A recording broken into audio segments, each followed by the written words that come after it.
रौरा सबे देख सकतानी एजा एगो लड़किनी बाड़ी और इनकरा प्रमोद प्रेमी से प्यार हो गइल बा। उनकरा के अपन भतार बनावे चाहतारी और शादी करे जिला से है रेलवे स्टेशन पे का करता यही है से सोचनी है कि मतलब जब तक प्रमोद प्रेमी जी ना मिले तब तक हम देखिए हम प्रमोद प्रेमी से प्यार करे नहीं तो वहाँ खातिर हम कुछ कर। कब से? 2 साल से। कितना साल उम्र भइल? 18 साल। 18 साल उम्र भइल। प्रमोद प्रेमी कितना साल उम्र भइल? हमके ऐसे नहीं क्या मतलब काहे ऐसे मन नहीं ये मतलब तो बहुत मायने रखता नहीं हमके ना रखेला कौन मायने वो कैसे जैसे भी हमारे लिए बेटा ना तो ये तो गलत है। अब शादी करे कहे तो करबो।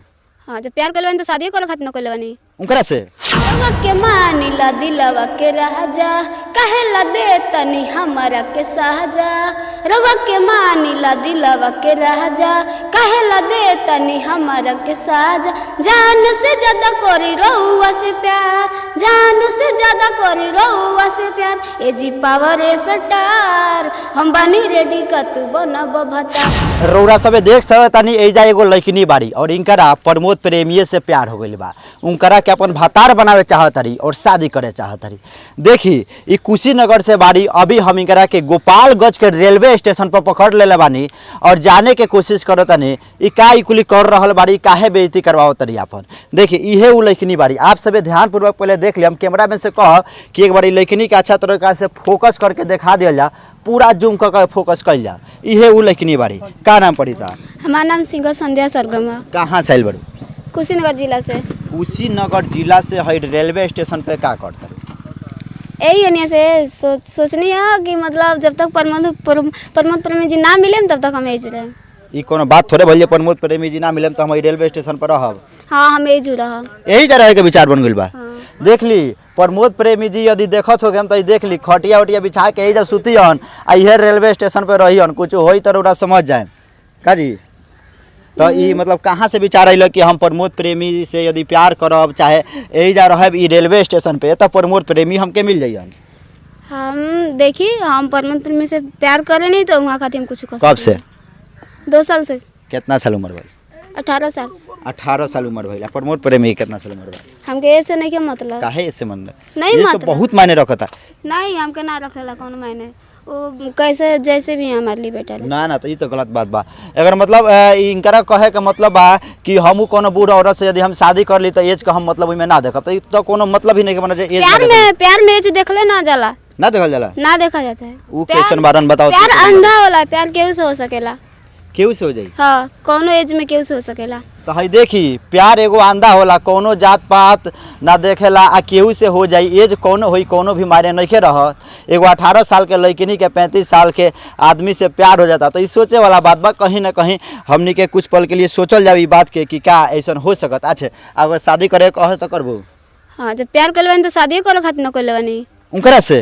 हाँ चलो इतना प्यार करता रू कोनो गाना तो सुनाओ ना उनकर। जी गाना है रवा के मानिला दिलवा के राजा कहेला दे तनी हमारा के साजा रवा के मानिला दिलवा के राजा कहेला दे तनी हमारा के साजा जान से ज्यादा करी रहुआ से प्यार जान से ज्यादा करी रहुआ से प्यार ए जी पावर स्टार हम बानी रेडी का तू बनब भतार ए जी पावर स्टार हम बानी रेडी का तू बनब भतार सुनी ना ये प्रमोद राजा दिल के समझी न भावना जल्दी से कारा के रउआ ले चली न गावना होला न अब हमारा से इंतजार होला न अब हमारा से इंतजार ए जी पावर स्टार हम बानी रेडी का तू बनब भतार ए जी पावर स्टार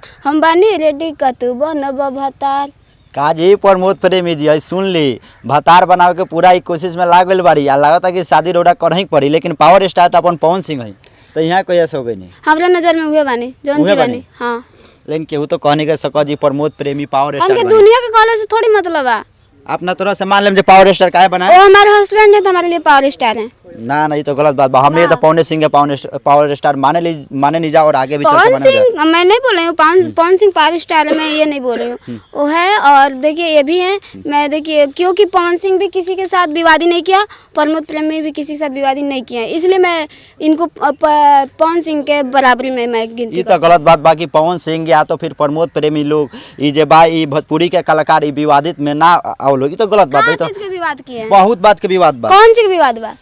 बहुत चीज के विवाद बा। कौन चला चीज तू के नहीं विवाद? ऊपर क्या ध्यान दे, करेंगे? अच्छाई दे तो एगो ना। अलग मैटर भाई ना हम हर एक चीज देखी, वो झगड़ों करन जाए वहाँ लोग में हम अलग ही कुछ देखे नहीं क्वालिटी। ये बताइए आजकल में कैसे कैसे दुश्मनी नहीं क्यों होता, सबसे बिल्कुल मतलब होता। तो ऐसे तो अपन जात के लेके सब ऊंचा बात कल है। कहाँ तक ठीक बा? हाँ?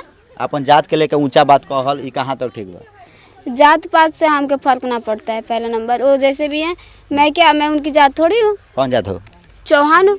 चौहान हो और यादव से शादी करे के बा का? तो चली तरोरा सबे देखनी है, चले गोरी तने गाना सुनावा।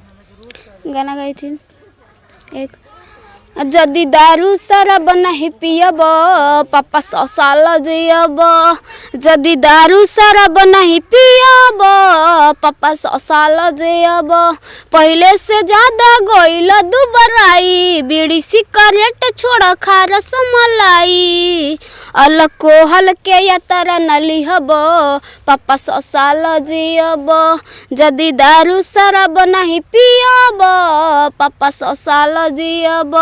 बाकी गाना चाहिए आप लोग सिंगर संजय सरगम ऑफिशियल पे मिलेगा। तो अरोरा सबे सुननी है, सही गाना लागल। दारू शराब यदि तू ना पियब तो 100 साल जियब, बिल्कुल सही बात बा। लेकिन कई तरह से देखल जाए तो दारू शराब लोग पी के भी 100 साल तक जी रहल बा, तो ये एगो अलग मुद्दा भइल। लेकिन गाना सुन के अच्छा लागल। और आप सब एक मिलोनिया का नाम रहल?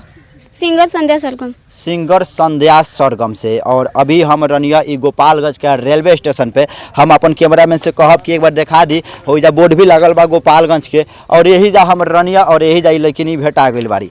चलिए हम चाहब ई वीडियो के समाप्त करें, लेकिन रौड़ा लोग यदि अच्छा अच्छा कंटेंट देखे चाहतनी वो भी भोजपुरी में, तो काहे ना सब्सक्राइब करे नहीं लोग महाराज, सब्सक्राइब करी लोग ना, लाइक भी वीडियो करी लो, कमेंट भी करी लो कि आवाज़ कैसा लगल। आपके पास भी कोनो टैलेंट बा तो कमेंट करी लोग, आपके भाई आके वीडियो बने, काहे टेंशन लेते नहीं लोग। चलिए लोग ये वीडियो हम एजा करते समाप्त। आप सभी के बहुत बहुत धन्यवाद।